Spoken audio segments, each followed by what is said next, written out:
let's take a look at our top selections for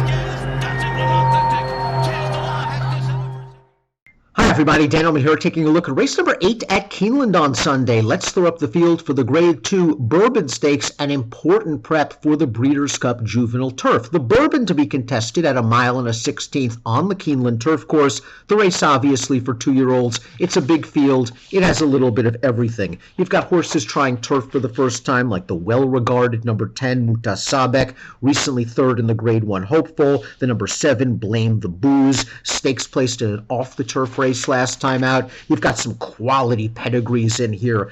Beautifully bred horses like the 2 Hidden Enemy, the 6 Abarta, that have shown some turf form and speed, from the 4 Into the Sunrise, recently stakes placed at Woodbine. A little bit of everything in here, and according to the Timeform US Pace Projector, a lot of speed. The 10 Muta Sabek expected to make the lead on the Pace Projector, and I'm not sure if that's the case, even though he is ridden by a very aggressive rider in Luis Saez. This horse is stretching out after chasing some fast paces on the dirt, but with speeds to his inside, I think Saez is going to break, let the speeds play out to his inside, and try to sit a nice stalking trip while in the clear. I do think Blame the Booze, the 7's going to show speed. If Arrest Me Red runs here instead of in Maryland over the weekend, this stretch-out sprinter should show some early lick, and the 4 Into the Sunrise, in my opinion, might end up being not only the close to the pace, but actually outright on the lead, despite having blinkers off. We'll begin our analysis with the 1 Indy Tourist, who just seems to be improving from start to start. He won his maiden 2 starts back at Indiana Grand by a country mile, by almost 16 lengths, and it was a solid performance from a Buyer's standpoint, and he built off of it last time out at Kentucky Downs when beaten by Barrister Tom. He was beaten narrowly that day, earned a 72 Buyer, draws a nice inside post, catches a field with speed, and is very well connected with Michael Maker and Tyler Gaffalione at the helm. You could do a lot worse if you're looking for a long shot than the 1 Indy Tourist. Let's watch Hidden Enemy's most recent race. Start number 2 for him at Saratoga. He's by Super Stallion Galileo. His dam won the Grade 1 Spinster, I believe, when it was contested on a synthetic surface, so he is bred for turf and to go long. He got wired in this race by Restored Order, who had the best trip in the race. Hidden Enemy, the second best trip. He had a good trip, saving ground in behind the leader, made a little bit of an early move into contention, and just couldn't get by while changing back to his left lead in the stretch. But this horse has all the upside in the world,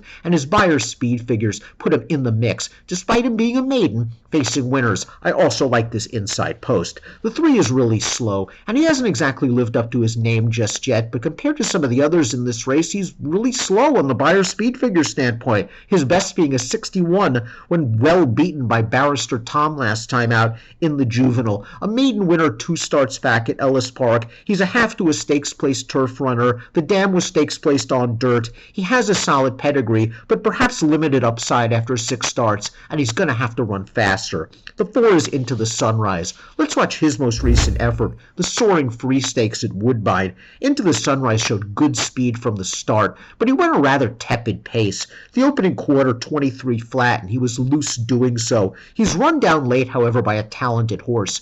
Gretzky the Great, the winner of this race, came back to score in the prestigious Summer Stakes at Woodbine with an 83 Buyer. So Into the Sunrise has kept some good company. He has early speed with the pedigree to last this distance, and he goes out for a great trainer in Wesley Ward. Blinkers off, Lasix off, but you'll know him from the start. Let's watch Private Island's last race, a maiden win at Kentucky Downs. This was one of those fast, early, slow, late races that seemed to go to closers, and I think Private Island got a great setup this day. This race was much slower than the Philly division, run at the mile distance at Kentucky Downs on the same day.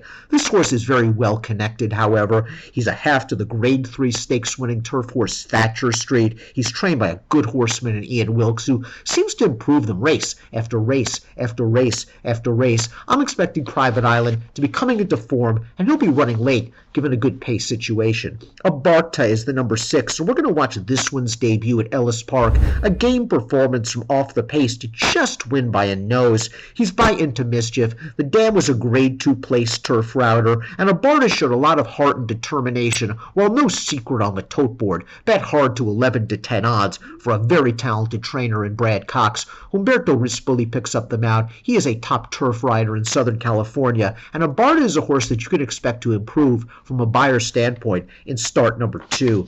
The 7 is Blame the Booze, trying turf for the first time with good early speed. The connections have tried to get this horse on the turf to no avail. The weather just hasn't cooperated in New York. He's shown speed in both of his starts on dirt. I don't really see a ton of turf pedigree. Blame is a good turf stallion, 11% winners from first turf runners. The dam was unraced on the turf, and I just don't see a lot of grass on the female family. But if Wesley Ward thinks he's been good enough to enter on turf and run him on turf, well, he's probably good enough to run on turf. I am concerned about the pace situation in here. There are other speeds. I doubt the Ward horses go after each other, so maybe Blame the Booze goes and the Sunrise sits, or the Sunrise goes and Blame the Booze sits. Either way, new surface, new distance for Blame the Booze. Arrest Me Red is the number 8, and we're going to watch his debut win. Son of Pioneer of the Nile, scoring at Laurel, going 5.5 furlongs on good turf. He ran away from this field at the end of the race, and it made me wonder if the field was very strong, so I went back into Formulator. 5 horses have come out of this race. None have hit the board in their next start, with the best buyer speed figure only being a 58. Safe to say that was a weak field Arrest Me Red beat. He looked good doing it. He's trained by a top horseman in Arnaud Delacour. He's also cross-entered in Maryland this weekend. It'll be interesting to see where he runs. If he runs here, he shows stretch-out speed. Nathan Detroit is the number 9. He's another horse that's cross-entered elsewhere at Belmont in the Pilgrim on Sunday. Let's watch Nathan Detroit's win at Ellis Park, where he defeated Private Island. He defeated another horse in this race, and he looked really good with a good trip. Now, he was able to save ground early before getting to the outside. It was a game performance. He's a son of Union Rags that should continue to appreciate with added maturity, but he paid $26 to this race, and really slow. A horse that we kind of don't like in here was able to finish 3rd. I do believe Nathan Detroit is going to have to improve a little bit. Muta Sabek is the key to this race because he's one of the more talented horses in this race.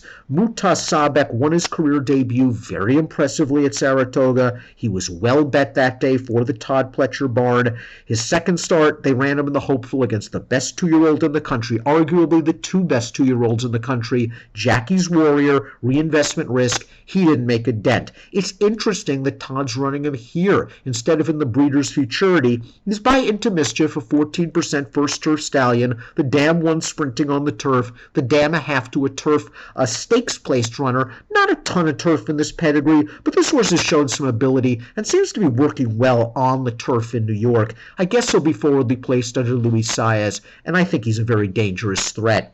Barrister Tom is the number 11. Let's watch him pull off a 44-1 upset in the Juvenile Stakes at Kentucky Downs last time out, making it 2-for-2 lifetime on the turf. He can be forwardly placed in his races. Breaking from this outside post, well, Floringer is going to have to make some decisions, especially if Muta Sabek shows speed. Does Flo want to take Barrister Tom and try to get him into the race early and risk being forced wide going to the first turn? Or does he take him back, try to take this horse out of his game a little bit, out of his comfort zone of a stalking position, and turn him into a one-run closer simply to save some ground early? It's an interesting decision to be sure, but this horse is very promising, as you saw from his victory, and he's going to be a good price once again.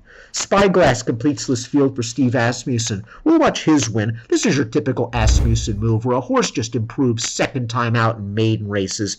Spyglass tried turf for the first time. He went right to the front. He set a rated pace, and he kept on going. He's a half to a stakes-winning turf horse. He's by the Great Tappet. He sold for a good amount as a yearling, and this is a horse with a good amount of upside potential. But he's not going to get as easy of a trip as he did on the lead last time out, and he draws a tough outside post position. It's a wide-open race, the Grade 2 Bourbon. I'm going with Muta Sabek in here. I believe that Todd has him ready for the turf off those last 2 turf workouts, and I think he's going to pull a good trip. Into the Sunrise is very interesting for Wesley Ward. Although he got a good trip on the lead last time out, he was run down by a quality horse, and I think he'll get the distance. If Hidden Enemy runs here instead of at Pimlico, I think he's going to improve off of his second lifetime start. He has such a big pedigree, it's too early to give up on him, and Barrister Tom completes my picks. He can threaten these with a late bid. 10-4-2-11 for me in the Grade 2 Bourbon, one of the major races at Keeneland on Sunday, and it has an approximate post time of 5:10 Eastern. Best of luck.